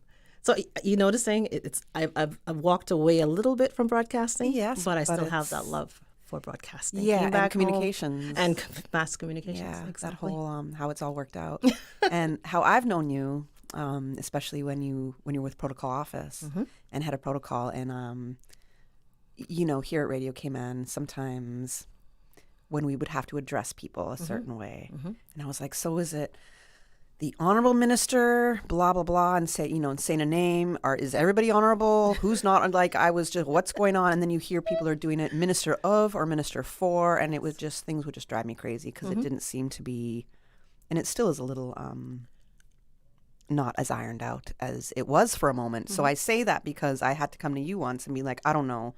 I just need the proper way of doing things, and you set me straight with it. Yes. And it was great. And when I wanted to learn certain other things with etiquette and have an etiquette training with Radio Cayman, I remember that. I don't know if you remember this. You provided that, yes. But it was something that I was like, I need to learn these things. So the fact that you have a company now, well, you might have always had it, I'm not sure, Polished Presence Consulting, which is focusing on etiquette. Yes. Tell us about that. Okay. I love this for you. I appreciate that so much. And yes, everything just seemed to align according to God's purpose and God's plan for me in taking that redirection from broadcasting into tourism and then into protocol. And because of that, I developed that love, that passion, and playing upon what was actually instilled in me, etiquette, right? Our Caymanian values speak so highly of relying on manners.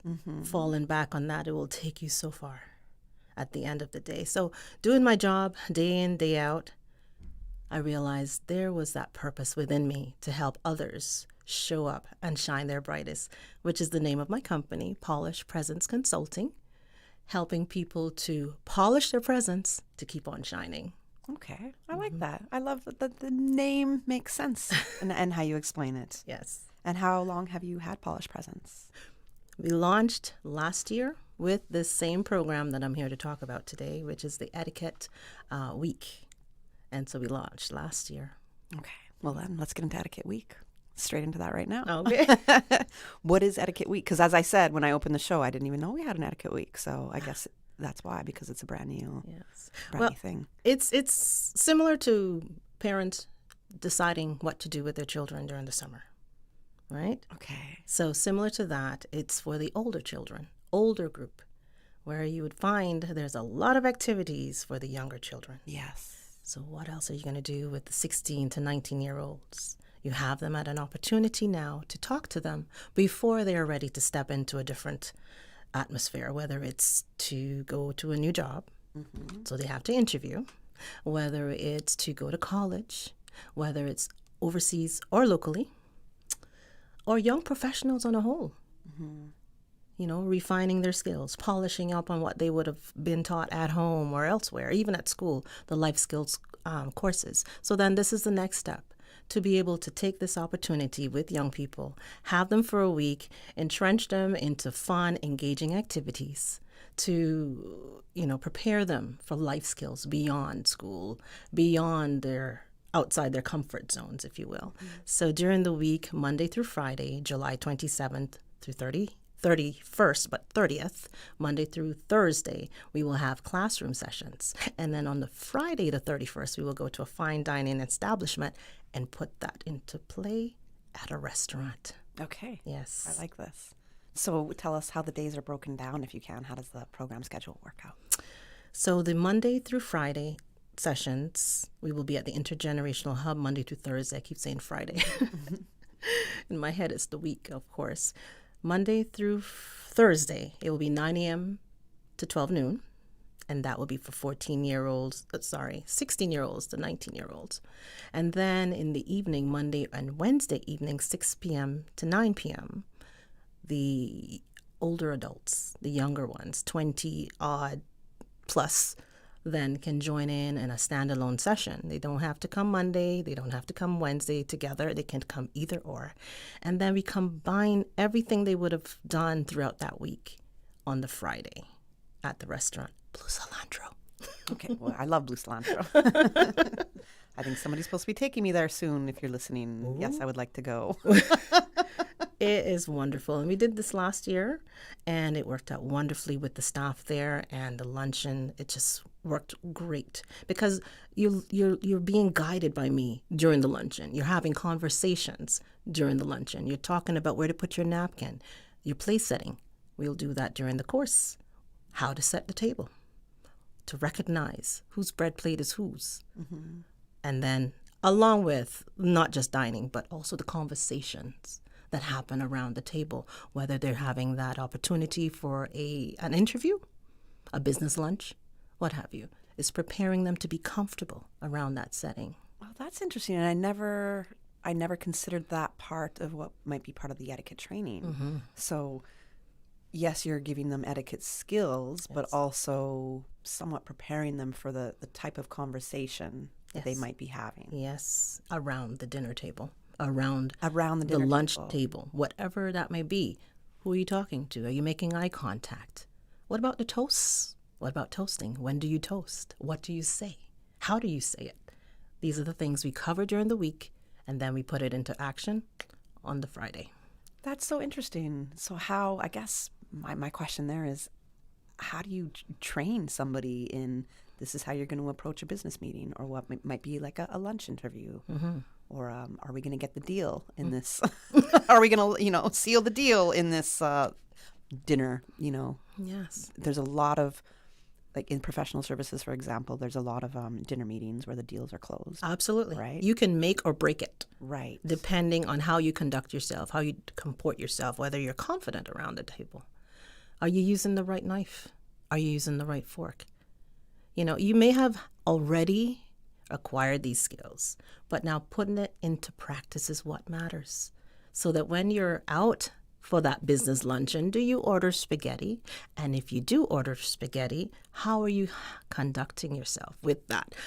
Are you wearing the spaghetti afterwards? And that's a great choice in food right there with spaghetti, because how you have to eat spaghetti and sometimes the sounds that can come and just the formation of your mouth. Maybe it's perhaps not the best meal. Mm-hmm. And I would never, ever think of that. Mm-hmm. Mm-hmm. So I've been doing these workshops for years, whether it's to the beauty contestants, young people, the boardroom, any type of room you can think of, the boardroom, the classroom, the living room, the dining room. It matters how you show up. These are the questions, these are the things. We role play them. How do you present yourself? Are you looking straight in the eye, or are you on your phone? Ooh, which is a very trendy thing to do right now. It is. Constantly being on the phone, especially at a table when you're out for dinner or lunch. Yeah, and it's an ick for me. Yeah. And that's important. Again, you make or break that situation, whether you're dining with, say, the governor. You have been invited to dine at Government House. How do you conduct yourself? Not with your phone out. That's for sure. A lot of times they will tell you to check the phone at the door. Are you comfortable with that? Do you know how to walk around with a canapé in your hand and a drink in the next hand? How do you do these things? So that's just the dining part of things, right? And that is, I tell you, the most popular one requested, the workshop for dining etiquette. And it goes so far. It covers so much more. Polished Presence Consulting. Yes.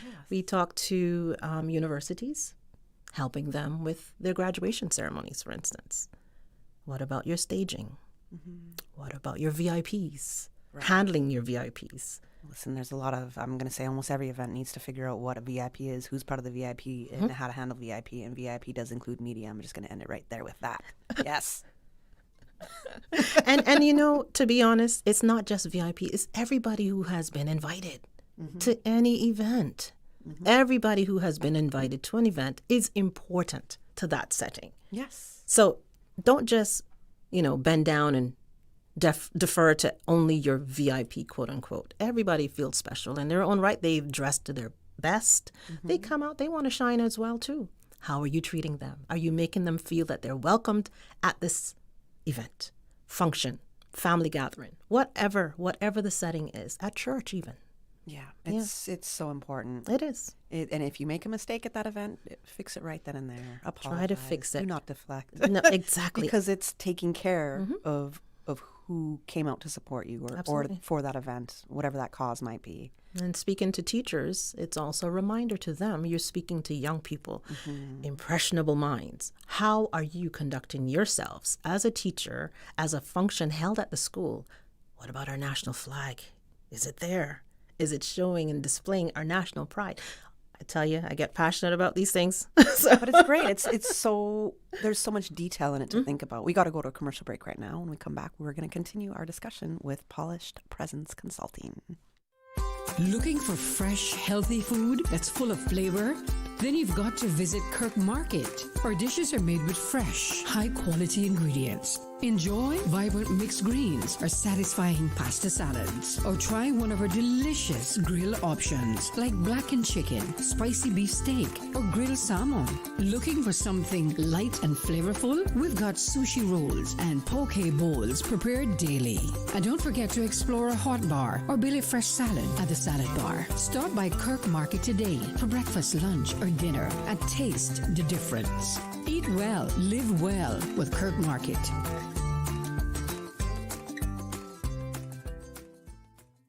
I'm Michael Webster. And I'm Denise Brown of Cayman Insurance Center. Family is not the most important thing, it's everything. We have worked with the community and their families on protecting themselves for the future. Whether it's providing top-rated life insurance or protecting your family's household investment. From our family to yours, we understand and we care. I'm Denise Brown. Call me at 814-7229. And I'm Michael Webster at 925-5433. We are Cayman Insurance Center. Specializing in property, life, and other lines of insurance products and services at an affordable rate. We are Michael and Denise at Cayman Insurance Center. Call today. Social media, X, formerly Twitter, Facebook, Instagram. Interact with our talk shows on YouTube. Download our official Radio Cayman app, or you can log on to our website, www.radiocayman.gov.ky. You can also add us to WhatsApp on 925-3261. All the latest information, breaking news, community events, and more. Radio Cayman. The Buzz with your host, Kathy Miller.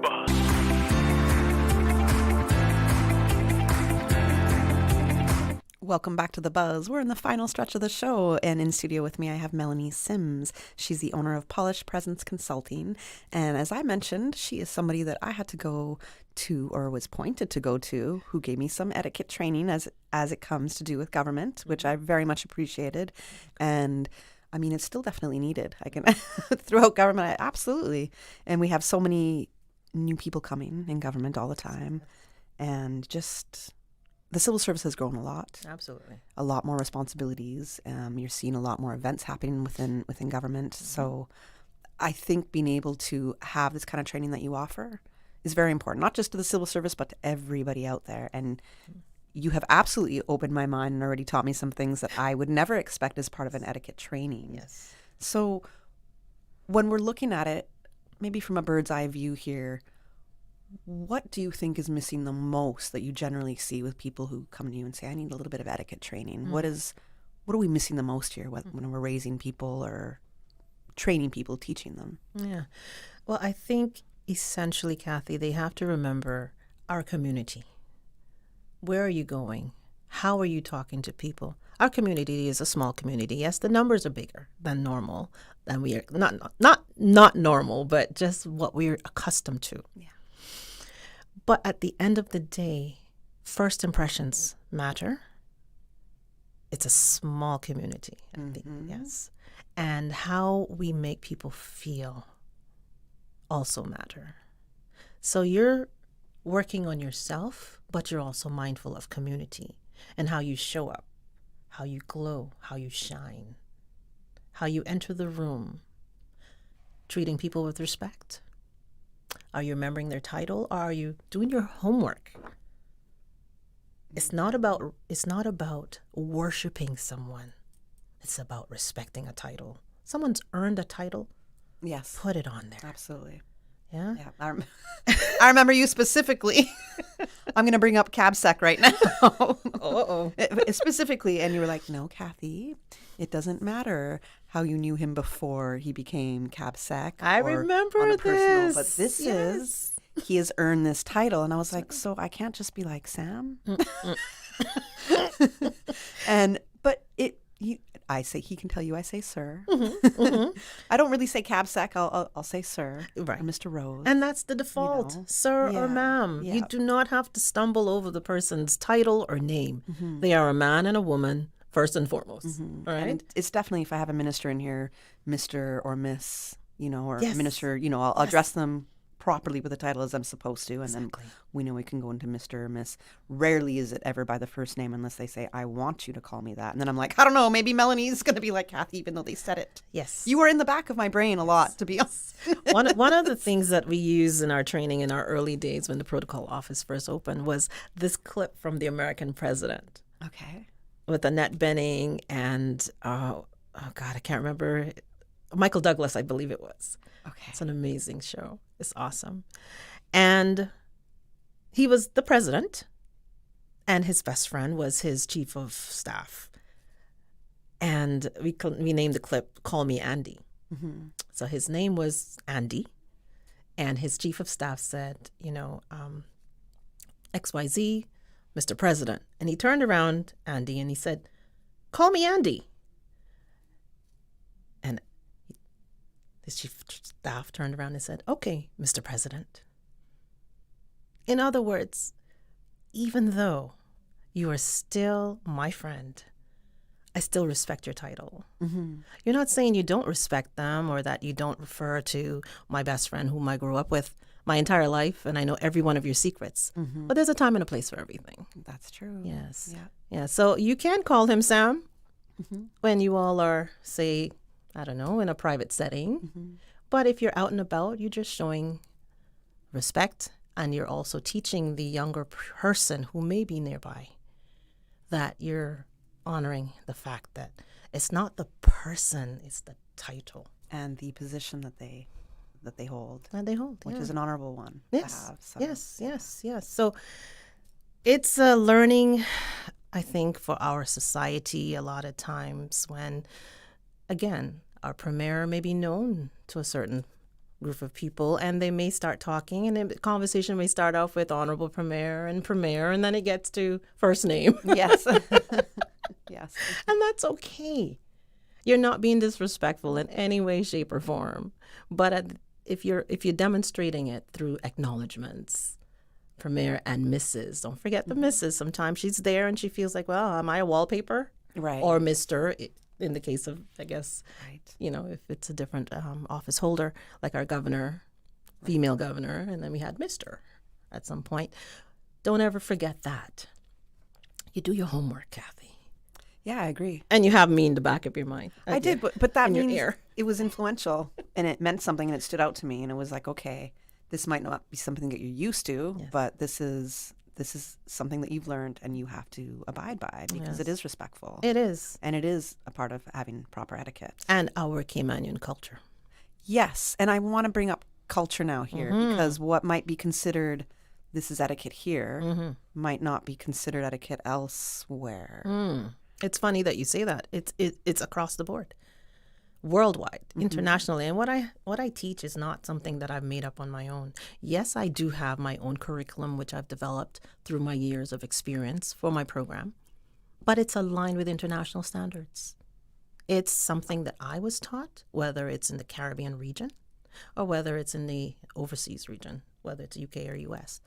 And for whatever the purpose is, we have to ensure that we are aligning ourselves, aligning our young people, preparing them for when they go to these places. They're representing our country. They're representing their families. To believe in themselves, to be able to speak the Cayman culture. Walk that Cayman culture. Yeah. And there's one thing that I want to bring up that you've said. For example, one of the things that we do here in Cayman is say good morning when you're entering a room or a building. Like the first time entering it, you're going to say good morning to who doesn't matter who's in there. And coming from Canada, that is absolutely not something that we do at all whatsoever.